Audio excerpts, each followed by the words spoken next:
Uma boa noite e a paz do nosso bom Deus a todos que estão do outro lado neste momento, mais uma live, e estamos aqui reunidos na presença do nosso Senhor e Salvador Jesus Cristo para mais um momento de confraternização, um momento em que nós vamos ler aqui uma palavra, que é o capítulo 24 de Mateus, do verso 45 em diante até o 51. Amém? Antes de mais nada, eu gostaria que os irmãos que estivessem nos assistindo e os que vão também nos assistir e ouvir essa mensagem, possa dar um like no nosso vídeo, né? E também se inscrever em nosso canal. Não esqueça de inscrever no nosso canal, O Despertar 607, para a glória de Deus. Amém? Vamos ler então o capítulo 24 de Mateus, o 45 em diante. A epígrafe desse texto é: o sermão continua a parábola dos dois servos. 45, verso 45. Quem é, pois, o servo fiel e prudente que o Senhor constitui sobre a sua casa para dar o sustento ao seu tempo? Bem-aventurado aquele servo que o Senhor, quando vier, achar servindo assim. Em verdade vos digo que o porá sobre todos os seus bens. Porém, se aquele mau servo disser consigo: o meu senhor tarde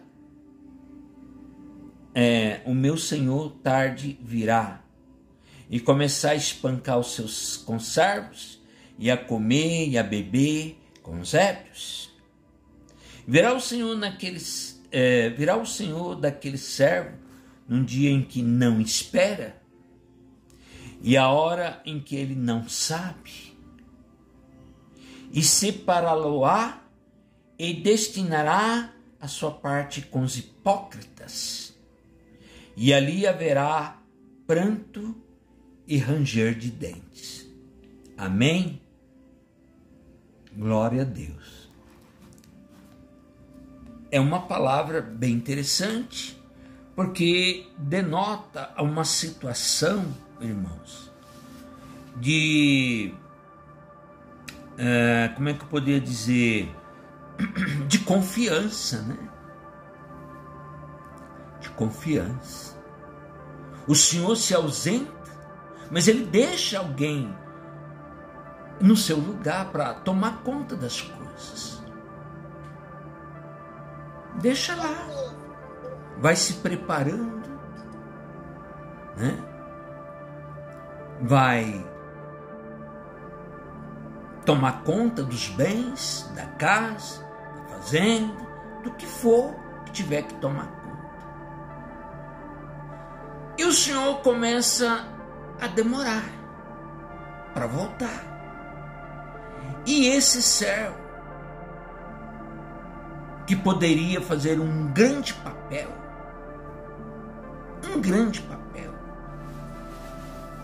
que poderia agir de boa fé, começa a agir de má fé. Esse servo para com seus conservos. Então começa a criar uma situação meia que estranha. Começa a criar um ressentimento entre as pessoas. Começa a criar um problema em cima de toda aquela situação. Ou seja, ele começa a tirar proveito de uma situação que ele não devia estar fazendo o que ele está fazendo. Então ele tira proveito para benefício próprio, submetendo aquelas pessoas que ali estão às suas ordens. uma ordem muitas vezes de forma má, de forma maligna. E assim que aquele servo, né, começa a agir, né? Então Deus está avisando com esta palavra. O que Deus está querendo nos dizer com esta palavra, irmãos? Que o momento vai chegar. O seu Senhor, Jesus Cristo, que confiou nos profetas, que confiou nos sacerdotes, que confiou nos pastores, que confiou em todo o povo que ele levantou. Mas esses homens agora começam a tomar posturas de indiferença para com seus auxiliares, para com seus conservos, para com aquelas pessoas que ele o dirige. E começa a ficar uma situação meio que estranha. Mas o Senhor, que para ele está demorando de chegar, vai chegar. E na hora que ele menos pensar,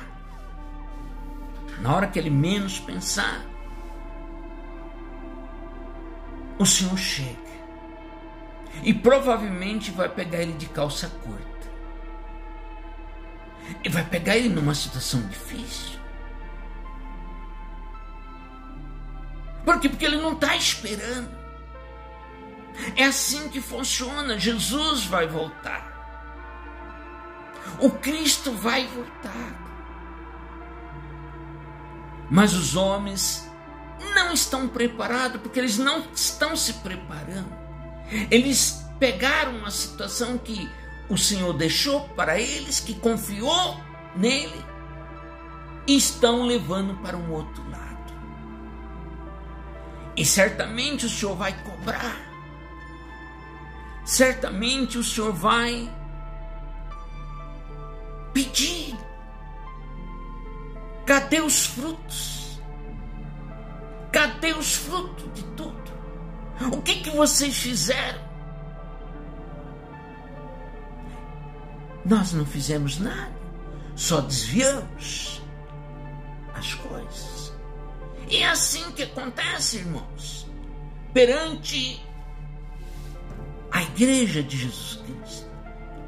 As pessoas não estão nem aí, não estão realmente preocupadas com nada. E por isso que o Senhor vai chegar e vai pegar as pessoas de calça curta. As pessoas realmente não estão esperando. Porque eles, não, está demorando, não vai vir, isso é conto de fada, isso aí, né? Começa a criar uma série de circunstâncias, de palavras, de narrativa, para poder justificar que não vai acontecer nada. Não é assim. Mas as coisas estão acontecendo. As coisas estão acontecendo, irmãos, de uma maneira explícita, mas as pessoas não estão vendo. Por quê? É como diz a Bíblia: vê, mas não enxerga. Escuta, mas não ouve. E assim por diante. E é assim que acontece, irmãos. Então, porém, aquele mau servo disser consigo: o meu senhor tarde virá. Não, vamos aproveitar, vamos fazer festa, vamos fazer isso, vamos fazer aquilo. E neste momento, o Senhor vem. E aí o bicho pega. O bicho vai pegar para quem? Para aqueles que o Senhor confiou, que foram aqueles servos, que era para liderar os conservos, para liderar a sua igreja, para fazer o bem, ser referência perante aquelas pessoas e que não são. E assim vai. Então nós estamos vivendo, irmão, o período final da história. Nós estamos vivendo um período em que as pessoas realmente se afastaram do trabalhar de Deus, se afastaram de Jesus Cristo. Muitos se consideram até ateus, porque acham que isso foi uma história que alguém inventou, né? Essa história de Bíblia, história de Deus, história de judeu, história de Cristo, tudo balela, não é assim? Não é assim que muita gente fala. Só que a história prova o contrário, irmão. A história prova exatamente o contrário. Só que eles nem de história eles entendem, muitos desses.